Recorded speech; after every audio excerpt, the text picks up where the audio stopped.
You've deferred 150,000 in taxes with your first 1031 exchange. Congratulations.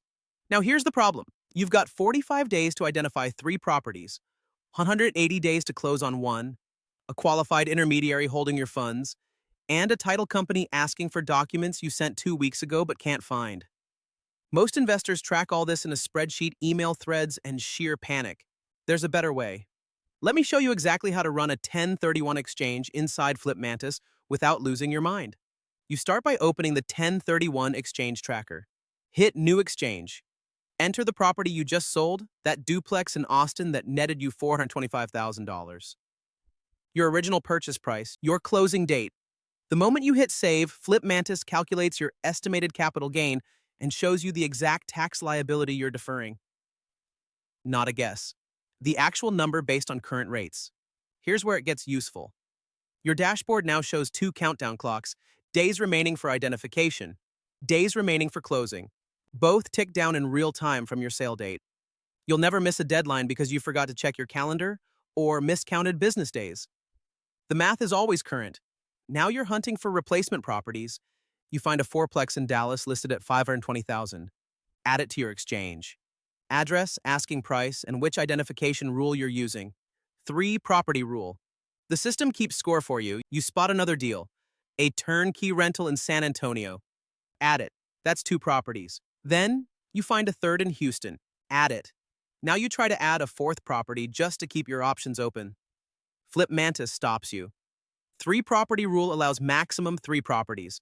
The system enforces the IRS rules so you don't accidentally disqualify your exchange. Same thing happens with the 200% rule.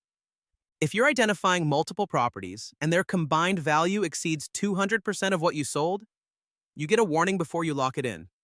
No surprises, no accidental rule violations that cost you 6 figures in taxes. Here's the part most platforms miss. Each replacement property you add links directly to a deal in your pipeline. That means your underwriting, your comps, your repair estimates, they all carry over. You're not managing your exchange in one tool and analyzing deals in another. You run comps on that Dallas fourplex, underwrite the cash flow, check if the numbers work, and decide if it makes sense as your replacement property. All in one place. The timeline view is your command center. Sale closed. Identification period started. Properties identified. Replacement under contract. Inspection complete. Closing scheduled in 12 days. Every milestone shows up in order. You can attach documents to each one: the QI agreement, your identification letter, the purchase contract, the final closing statement. When your accountant asks for proof 6 months later, you pull it up in 10 seconds. Your qualified intermediary and real estate attorney? Set them up as contacts in the CRM with the attorney and title company contact types. Now, when you need to send that identification letter or follow up on closing documents, their info and your entire communication history are right there. No digging through email. After your exchange closes, it doesn't disappear. The tracker stores completed exchanges for your records. When tax season hits, your accountant logs in and sees every 1031 you've done, the properties involved, the deferred gains, the documentation. Clean records mean faster tax prep and lower accounting bills. One client told me it saved him 4 hours and $800 in CPA fees his first year.